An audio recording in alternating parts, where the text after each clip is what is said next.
कीचकरन्ध्रभागान् यः पूरयन् कीचकरन्ध्रभागान् दरीमुखोत्थेन समीरणेन उद्गास्यतामिच्छति किन्नराणां तानप्रदायित्वमिवोपगन्तुम् यः पूरयन् कीचकरन्ध्रभागान् दरीमुखोत्थेन समीरणेन उद्गास्यतामिच्छति किन्नराणां तानप्रदायित्वमिवोपगन्तुम्. చదవండి లక్ష్మి గారు.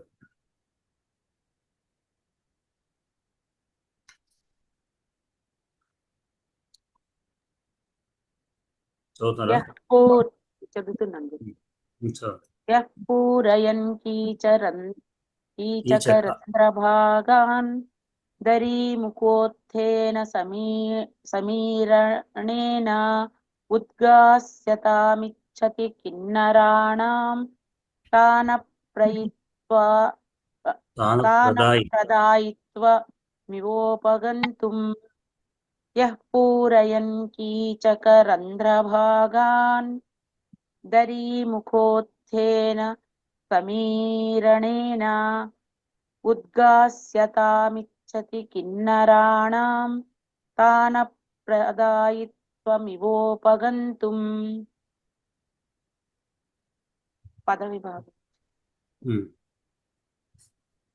పదవిభాగం. యః పూరయన్ కీచకరంధ్రభాగాన్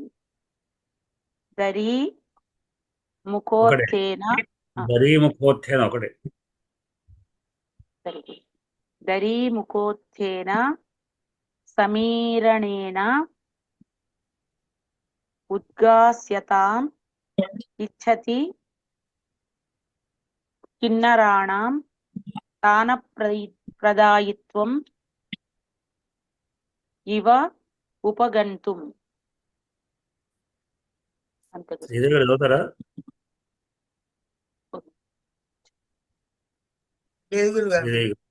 నమస్కారం. ఏం చదవమంటారు? శ్లోకం. శ్లోకం చదువుతా. విభక్తి కూడా చెప్పండి. విభక్తులా? సరే, ఓకే. శ్రీమాత్రే. యః పూరయన్ కీచకరంధ్రభాగాన్ దరీముఖోత్తేన సమీరణేన ఉద్గాస్యతామిచ్చతి కిన్నరాణాం తానప్రదాయిత్వమివోపగంతుం. యః పూరయన్ కీచకరంధ్రభాగాన్ దరీముఖోత్తేన సమీరణేన ఉద్గాస్యతామిచ్చతి కిన్నరాణాం తానప్రదాయిత్వమివోపగంతుం. విభక్తులు. యః యః యౌ ఏ యకారాంత పుల్లింగ యశబ్దము ప్రథమా విభక్తి ఏకవచనము. పూరయన్ పూరయన్ పూరయంతో పూరంతః పుంలింగ శత్రంతో పూరయతి శబ్దం ప్రథమా విభక్తి ఏకవచనము. కీచకరంధ్రభాగాన్ భాగం భాగౌ భాగాన్ అకారాంత పుల్లింగ భాగ శబ్దము ద్వితీయా విభక్తి బహువచనం. దరీముఖోత్థేన ఉత్థేన ఉత్థాభ్యాం ఉత్థైః అకారాంత పుల్లింగ ఉత్థ శబ్దః తృతీయా విభక్తి ఏకవచనం. సమీరణేన సమీరణేన సమీరణాభ్యాం సమీరణైః అకారాంత పుల్లింగ సమీరణ శబ్దము తృతీయా విభక్తి ఏకవచనము. ఉద్గాస్యతాం ఉద్గాస్యతః ఉద్గాస్యతోః ఉద్గాస్యతాం శత్రంతోభ్య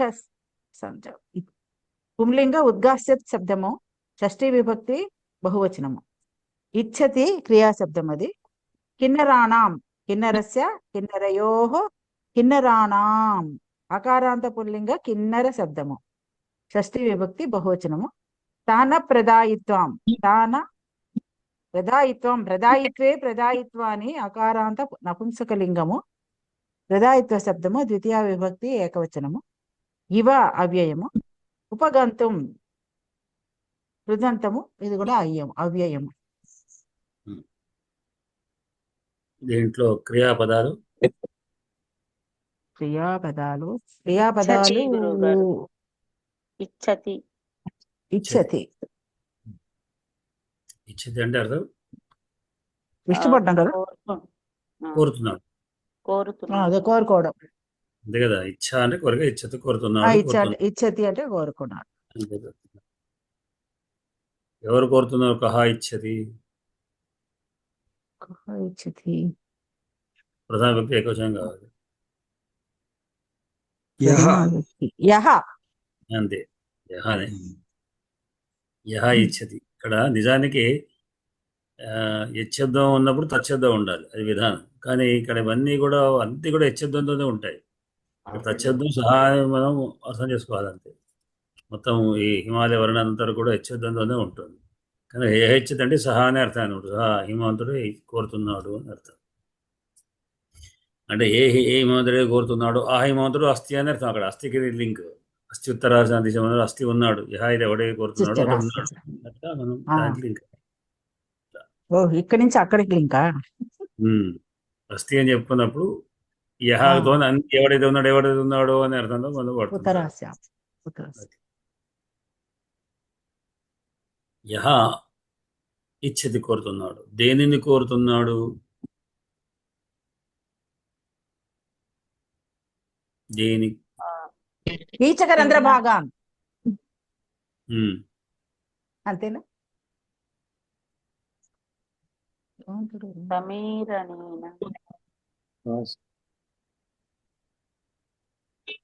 ఇంకొకటి కూడా మనకు శత్రుపరిచయం అయినటువంటి ఉద్గాస్యతం ఒకటి ఉన్నది, ఊరైన ఒకటి ఉన్నది. క్రియాపదార్థాలు ఈ శత్రు ప్రత్యయాలు కూడా మనకు మన క్రియాపదార్థాన్ని ఇస్తుంటాయి. ఊరైన వాడై స్థాయిలో పాడడం, ఉచ్చ స్థితిలో పాడడం. ఉద్గస్యతాం ఇచ్చతి. అక్కడ ఇచ్చది కాదు, ఉపగంతు అది పొందుటకు కోరుతున్నాం. ఉపగంతు ఏమి ఉపగంతం?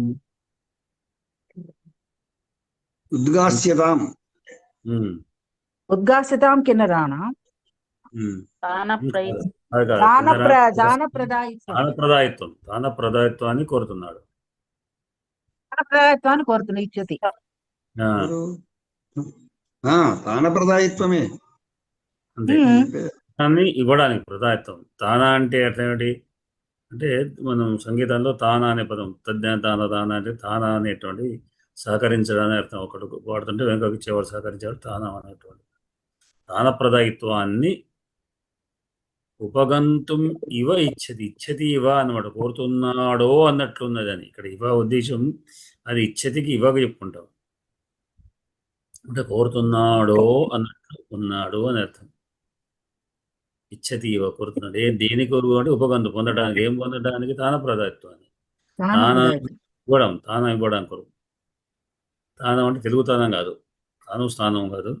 తానం అంటే తానం అనేటువంటిది సహకారంగా ఉండేటువంటి తానం అనేటువంటిది. ఇది ఎవరికి తానాన్ని ఇవ్వడం అంటే కిన్నరులకు ఉండే వాళ్ళు ఏం చేస్తున్నారు? ఉపగాస్యత, ఉద్గాస్యత, గానము.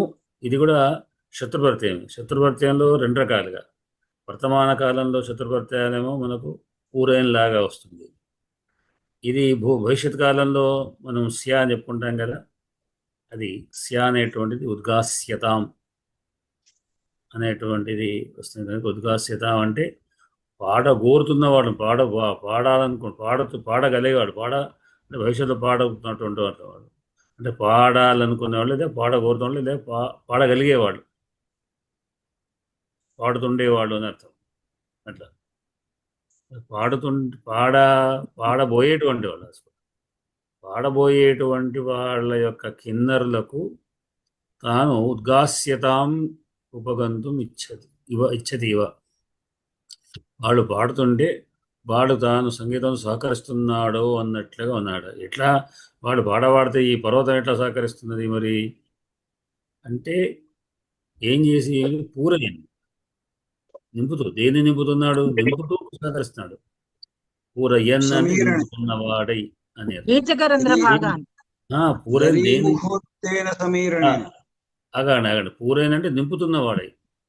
ఏ నింపుతున్నాడు అంటే కీచకరంధ్ర భాగాన్ని. సమీరణేన. సమీరణాన్ని నింపుతున్నాడు. ఎక్కడ నింపుతున్నాడు? సమీరణం అంటే ఆ గాడుపు. గాలి, గాడుపు గడుపు. నింపుతూ సహకరిస్తున్నాడట. గాడుపు నింపుడు గాడు పెట్టాంటిది దరీముఖోత్థేన. ఎక్కడి నుంచి వస్తుంది అది? దరీముఖోత్తేన వస్తుంది. దరీముఖత్వం చేత, దరీ ముఖముల నుండి. దరి అంటే గుహలు అనబడేటువంటి ముఖలు. ముఖద్వారం. ఎందులో ఎక్కడ వాయువు నింపుతున్నాడు రావాలి కదా. అన్నప్పుడు కీచకరంధ్ర భాగం. అవి ఆ దరీముఖోత్థేన వాటిని పూరై నింపుతున్నవాడు. దేని అంటే కీచకరంధ్ర భాగాన్ని పూరైంది. దేని నింపుతున్నాడు? కీచకరంధ్ర భాగాన్ని. కీచకరంధ్ర భాగాన్ని నింపుతున్నాడు. దేంతో అంటే సమీరణంతో, వాయువుతో. ఆ వాయువు ఎట్లాంటిది అంటే దరీముఖోత్తమైన, అంటే తన గుహలు అనబడేటువంటి ముఖంతోని, అంటే ధ్వని పక్కకిస్తూ అని ధ్వనితోని చేస్తుంటారు కదా తానం చేసేప్పుడు, తన ముఖం ద్వారా ఇచ్చేటప్పుడు ముఖ వాయువు చేయాలని. ముఖవాయువు అంటే ఏమిటి అంటే ఈ దరి అనేది ముఖం, అంటే గుహలు అనబడేటువంటి ముఖం. ఆయన యొక్క ముఖము నుంచి, ఆయన పర్వత ముఖం అయినప్పుడు ఆ గుహలు ఆయన ముఖం, నోరు అని అర్థం. ముఖం అంటే నోరు. ముఖ చెప్తాను, ముఖాస్యతం అని చెప్పుకున్నా. ముఖం అంటే నోరు. నోటి నోరు అంటే ఏంటి అంటే గుహలు అనబడేటువంటి నోటి చేత నింపబడ్డటువంటి సమీరణం, వాయువు చేత కీచకరంధ్ర భాగాన్ని నింపుతూ. కీచకరంధ్రం అంటే ఏమిటి అంటే వెదురు. కీచకం అంటే వెదురు. వెదురులకు ఉండేటువంటి కన్నాలు, పురుగులు తొలచడం చేత అవి కన్నాలు కీచకం అంటే పురుగు కదండి. కీచకం అంటే పురుగు కదా. కీచకం అంటే ఇది వెదురు. వెదురు వెదురు వెదురు కూడా అర్థం ఉంది. వెదురులో కీచకములు పెట్టిన రంధ్రముల భాగము. కీచకముల్లో అంటే వెదురులో చేసినవి రంధ్రాలు. ఆ రంధ్రాలు పురుగుల ద్వారా చేయబడ్డాయి. పురుగులు చేయబడని మనం అనుకుంటాం. రంధ్రాలు వాడికి ఎట్లా ఉంటాయి? సహజంగా ఉండవు కదా. కనుక ఆ రంధ్రాలు ఏర్పడ్డాయి అంటే పురుగులు తొదవడం ద్వారా వచ్చిన రంధ్రాలు. ఆ రంధ్రాలు అంటే మనం పిల్లనగోవి అనమాట. పిల్లనగోవి ఏం చేస్తాం? రంధ్రాలు ఏర్పడి దాంతో ఊతి పిల్లనగోవి పాలు వస్తుంది. ఇక్కడ ఏమవుతుంది అంటే అక్కడ ఉన్న వెదురు యొక్క తోట, వెదురు యొక్క ఆ దాంట్లో పొదలలో అవి పొగలితే దాంట్లో గాడుపు వస్తే ఆ గాడుపు దాంట్లో నింపి ఇటు నుంచి అటు పోయేసరికి అది పిల్లనగోవి పాటల్లాగా వినపడుతుంది. అంటే మనం ఒకవేళ వెదురు యొక్క దాంట్లో వెళ్తుంటే మనకి ఈల పాటల్లాగా వినబడుతుంటాయి. గాలి వచ్చి దాంట్లో ధ్వని వినబడుతుంటుంది. అంటే గాడుపు ద్వారా లేదు. కనుక ఆ గాడుపులు నింపడం చేత, అంటే సహజత్వం ఏమిటి అంటే వెదురు పొదల్లో నుంచి ఉన్నటువంటి ఆ ధ్వనులు పిల్లనగోవి ధ్వనుల్లాగా ఉన్నాయి. ఆ పిల్లనగోవి ధ్వనులు ఏం చేస్తున్నాయంటే బహుశా ఈయన ఈ కిన్నరులు కూడా వాళ్ళు వచ్చి పాట పాడుతుంటారు కదా, తనకి తానప్రదాయిత్వం ఇవ్వాలనుకోని ఆ హిమవంతుడే ఈ విధంగా ఆయన వాటిని ఆ పిల్లనగోవి ద్వారా తను చేస్తున్నాడా అన్నట్లుగా ఉన్నది. అనేది ఒక రకమైనటువంటి ఊహ, ఉత్ప్రేక్ష అంటాం. ఆ ఉత్ప్రేక్ష ఏమిటంటే నిజానికి ఈయన హిమవంతుడు పలకడం లేదు, సహజంగా వస్తే దాన్ని ఈయనకు ఊహించుకోవడం. అంటే హిమవంతుడే తాను పలుకుతున్నాడా అన్నట్టు. తన యొక్క ఆ గాడుపు వస్తుంది. ఆ గాడుపు ఎక్కడి నుంచి వస్తుంది అంటే మన ముఖంలోంచి గాడుపు పిల్లనగోవిలో పోతుంది. అట్లానే ఇక్కడ ఈయన ముఖం అంటే ఏమిటి అంటే ఆ గుహలు, ఆ గుహల ముఖం నుంచి వచ్చేటువంటి గాడుపు ఈ కీచకాలకు పోతుంది.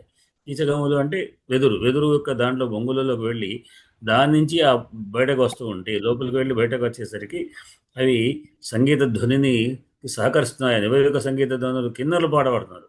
ఆ పక్క కిన్నెరలు పాడబడేటువంటి యొక్క దానికి ఈయన సహకరిస్తున్నాడా అన్నట్లుగా ఉంది అని ఒకనొక ఊహాగానం అనేటువంటిది. ఇది మనం అనుకరి ఇవా శబ్దం ఉత్ప్రేక్ష అలంకారానికి వాడుతుంటారు. ఇది ఉపమానానికి రాదు. అంటే యువ శబ్దం దాదాపు రెండింటికి వస్తుంది. ఉపమాలంకారానికి, ఉత్ప్రేక్ష అలంకారం రెండింటికి కూడా యువ శబ్దం వాడుతుంటారు. ఉపమాలంకారం ప్రత్యక్షం కనబడేది. చంద్రుడిలాగా ఉంది అంటే చంద్రుడు ఉంటాడు, ముఖం ఉంటుంది. ఇవి ఊహల్లో ఉంటాయి ఉత్ప్రేక్షం అనేటువంటిది. అటువంటి యొక్క ధ్వనిని ఆయన చేస్తున్నాడు అన్నట్లుగా ఉంది అనేది శ్లోకంలోని పండితార్థం. ఇది బాగుంది కదా, చాలా అద్భుతమైనటువంటి అద్భుతమైన ఊహ. అది ఇంకొకటి ఏంటి దరీముఖత్వం అనేటువంటిది దరీ గుహ అనే ముఖం అనే ముఖం అంటే ముఖం దరి ముఖం అంటే దరి అని అర్థం ఒక రకంగా అంటే ముఖానికి ఉపమానం అని చెప్పాడు. ముఖానికి గుహకు ముఖం ఉపమానం, ముఖం అంటే గుహ అని అర్థం అని అది అది రూపకం అయిపోయింది. ఇవ లాంటిది ఉంటేనేమో ఉపమాలంకారం. దరి అనబడే ముఖం అంటే ఉపమాన ఉపమానాలకు రూపకారకం. దరి ముఖం దరి అనేటువంటి అంతే. ముఖచంద్రుడు, ముఖం అనే చంద్రుడు, ముఖం వంటి చంద్రుడు అంటే ముఖం అంటే ఉపమాలంకారం. ముఖచంద్రం అంటే ముఖమే చంద్రుడు, రూపకాలంకారం, రూపకం. అట్లా అట్లా అలంకారాలు రెండితో కూడుకున్నటువంటిది.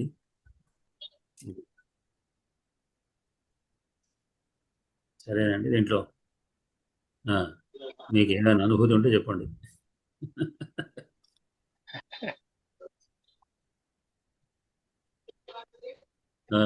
దనికొండవారు ముందు దనికొండవారు తర్వాత అయ్యా మీరే చెప్పేశారు. అందులో ఒక అద్భుతమైన ఊహకి ఉదాహరణ, అద్భుతమైన ఊహాశక్తి, ఉత్ప్రేక్ష. కాళిదాస్ గారు చెప్పాలి. అంటే సహజంగా ఇక్కడ వెదురు బొంగుల యొక్క రంధ్రాల నుండి వాటి గాలి పోవడం వల్ల చప్పుళ్ళు వస్తున్నాయి అన్నమాట. అయితే ఆ చప్పుళ్ళు కిన్నరులు పాడేటువంటి యొక్క పాటల కోసం ఈయన హిమవంతుడే తానం కలిపేటట్టు చేశాడా అన్నట్టు చేశాడు అనమాట. అక్కడ చాలా చక్కటి ఊహ, ఉత్ప్రేక్ష. ఆయనే దీన్ని కల్పించాడు అని చెప్తున్నాడు అనమాట. అక్కడ సహజంగా ప్రకృతిలో జరుగుతుంటది అది. ఆ గాలి వాటిలో చొచ్చి చేస్తే ఆ చప్పుడు అవుతుంటది. వీళ్ళు పాటలు పాడుతుంటారు, అది సహజంగా జరుగుతుంటది. కానీ వాళ్ళ పాటలకు తానం కలిపాడా అన్నట్టు ఆయనే తానం కలిపాడు. ఇక్కడ ఉత్ప్రేక్షాలంకారం చాలా బాగున్నది అక్కడ. కిన్నెరలు పాడడం అనేది ఒక ఘట్టం, ఈ సంగీతం రావడం ఒకటి. దానికి సంబంధం లేదు. అంటే వాళ్ళు పాడితే ఇది రావడం లేదు, వాళ్ళు పాడడం లేదు. కానీ రెండింటిది కలిపి అదే అంటే దాన్ని ఆయనే చేశాడు అన్నట్టుగా. దరిముఖాల నుంచి వచ్చే గాలిని పంపించి ఆయన తాన ప్రదాయంగా చేశాడా అన్నట్టు అక్కడ ఇది చేశాడు ఉత్ప్రేక్ష. కాళిదాస్ మహాకవికి ఒక ఈ ముఖ్యంగా వనాన్ని వర్ణించడం, ప్రకృతిని వర్ణించడం అనేది ఒక బాగా ఇష్టమైనటువంటిది. చాలా అద్భుతాన్ని వర్ణిస్తూనే ఉంటాడు. ముఖ్యంగా ఈ కీచగ్రంథ భాగం లాంటి పదాలు చాలా చోట్ల కూడా మనకు ఆయన కవిత్వంలో కనబడుతుంటుంది. అంటే వేణువులోంచి వచ్చే కూడా ఉన్నది.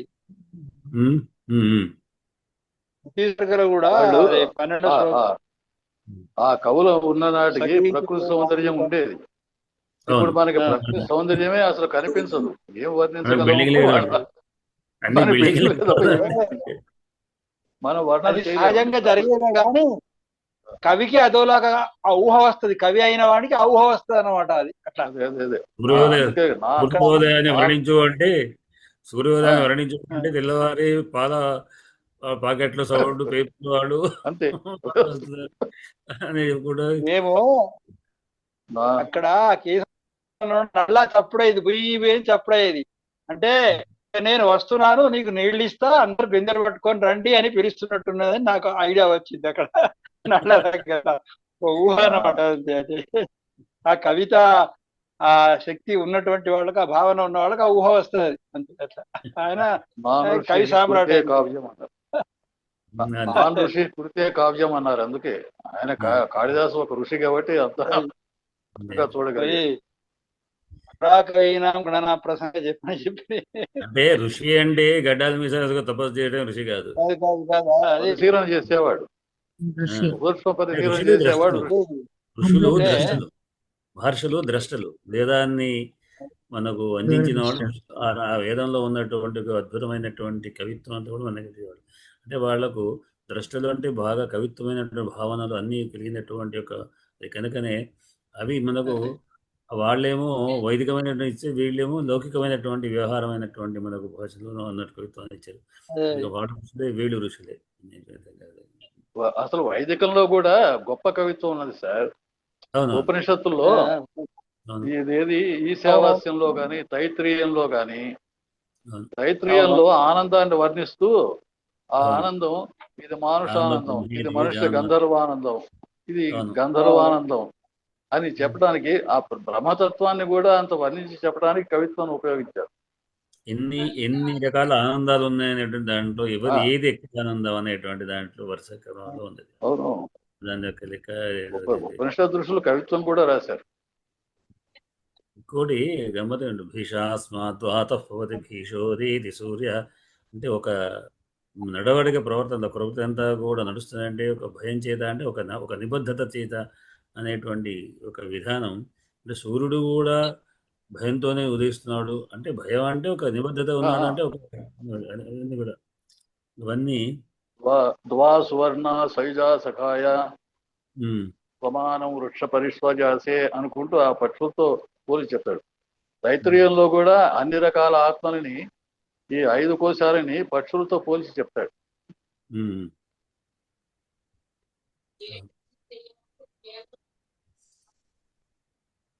సరేనండి.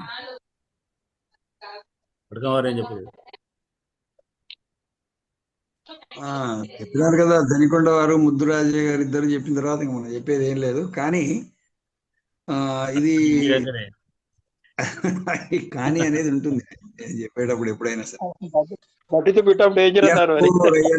యఃపూరయన్ కీచకరంధ్ర భాగాన్ దరీముఖోత్థేన సమీరణేన ఉద్గాస్యతామిచ్చతి కిన్నరాణాం తానప్రదాయిత్వమివోపగంతుం. ఇక్కడ తానం అనేటటువంటిది ఏమిటి అంటే రాగంలోని భాగాలను తెలియచేసేటటువంటిది తానం. రాగానికి సహకరించేది తానం. రాగం, తానం, పల్లవి అని మనవాడు ఎప్పుడో చెప్పాడు. ఇక్కడ తానము అనేటటువంటిది ఏంటంటే, ఒక రాగంలో రకరకాలైనటువంటి భాగాలు ఉంటాయి. ఒక రాగంలో ఎత్తుగడలు ఎన్నో రకాలుగా ఉంటాయి. అక్కడ ఎత్తుగడలు ఎత్తుకోవాలంటే వెంటనే ఏం చేస్తాడు, వాద్యకారుడికి ఉపజెప్పేస్తాడు మిగతా భాగాన్ని. ఇతను ఒక మాట అని వెంటనే అది వాద్యకారుడికి అందిస్తే వాద్యకారుడు దాన్ని అనుసరిస్తాడు. ఇది తానంలో ఉన్న లక్షణం. జ్ఞానం కూడా ఉంది కాళిదాసుడు, సంగీత జ్ఞానం కూడా ఉంది. ఆయన సంగీత జ్ఞానం ఉంది, ఆయన జ్యోతిషం ఉంది, ఆయన మహాపండితుడు. అందుకోసమే పూరయన్ కీచకరంధ్ర భాగాన్, కీచకరంధ్ర భాగాలలో పూరిస్తూ, ఏది దరీముఖోత్తేన సమీరణేన, గుహల్లోంచి వచ్చినటువంటి, గుహలు అనబడేటటువంటి నోటి నుండి వచ్చినటువంటి గాలుల చేత.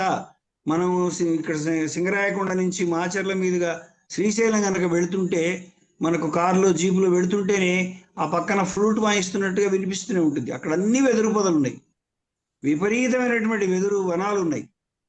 ఆ వెదురు వనాలలో ఎవరు చేయనక్కర్లేదు, గాలి ఎటు కదిలినా అందులోంచి వెళ్లాల్సిందే. ఆ రంధ్రాల్లోంచి వెళుతూనే ఉంటుంది. అది ఒక ఫ్లూట్ వాయిస్తున్నట్టుగా శబ్దం వస్తూనే ఉంటుంది.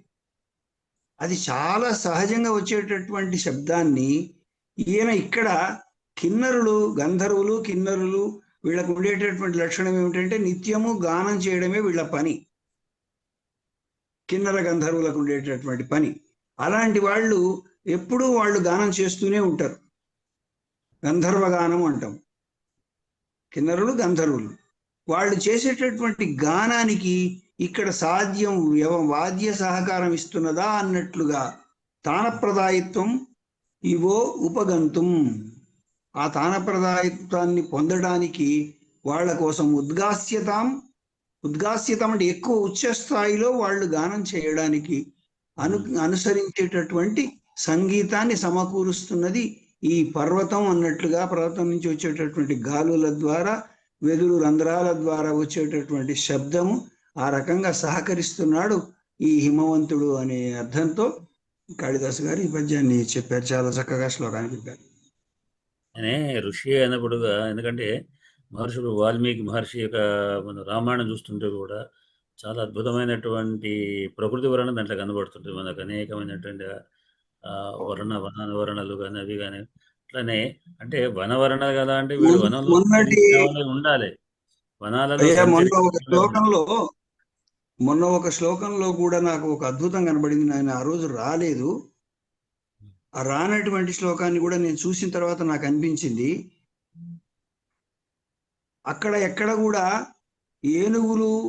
ఏనుగుల రక్తపు చారలు లేవు, సింహాల అడుగు ముద్రలు లేవు, అవన్నీ కడిగివేయబడ్డాయి.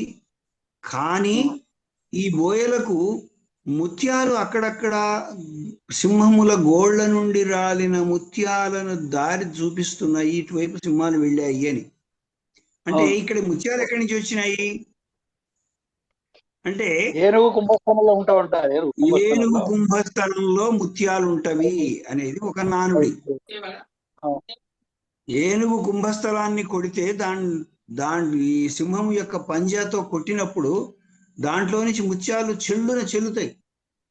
ఆ చెల్లినటువంటి ముత్యాలు వీటి గోళ్లల్లో విరుక్కొని ఉంటాయి కొన్ని. అవి అక్కడక్కడ అవి సింహాలు నడుస్తున్నప్పుడు దారి వెంట పడ్డాయి.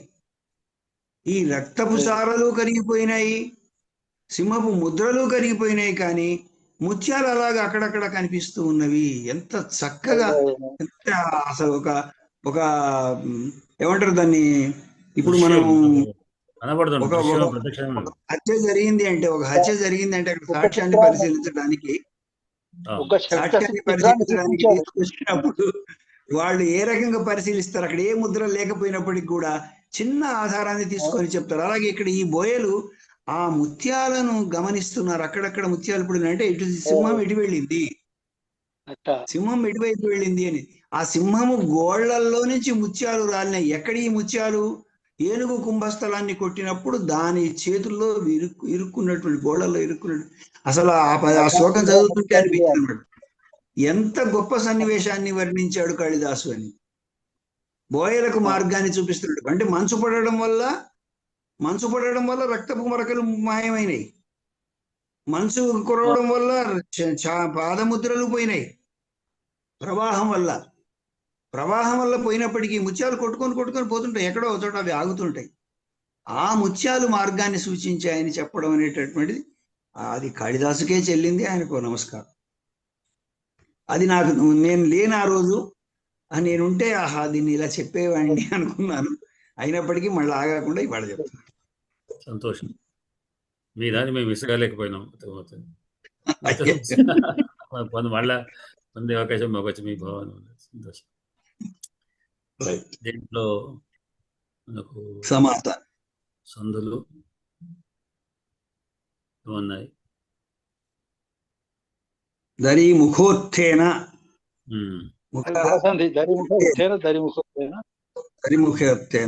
ఇక్కడ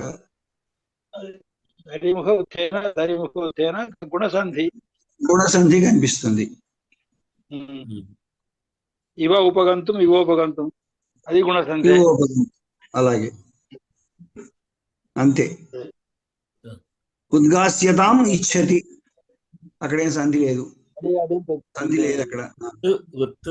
రెండే ముఖ్యమైన ఇక్కడ.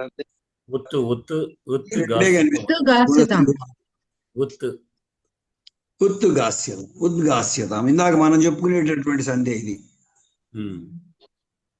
మనం చెప్పండి. ఉద్గాస్యతాం అవుతుంది కదా, తకారం దకారంగా మారుతుంది అని చెప్పుకున్నాం కదా. జలంజసి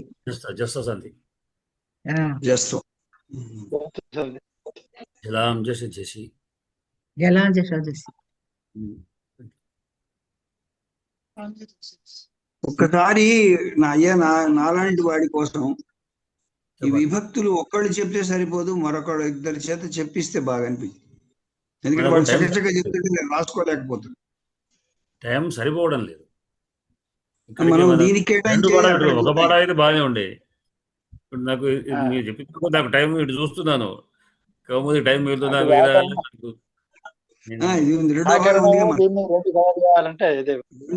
రెండో భాగం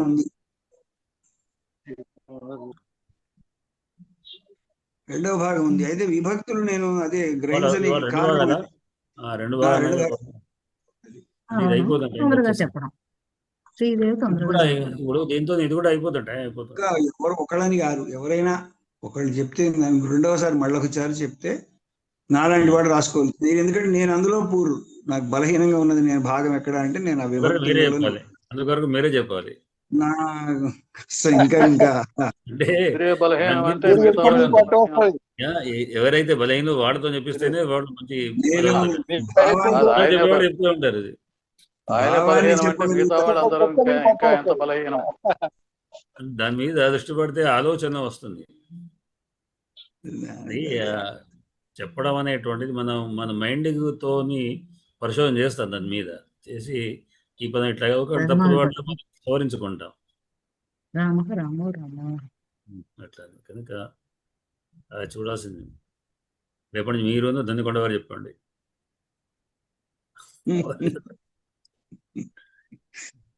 నేను ఇంకా నేర్చుకోవాలి చాలా. మహోదయ చదవమంటారా? చదవండి. యహ డకారాంత ఇది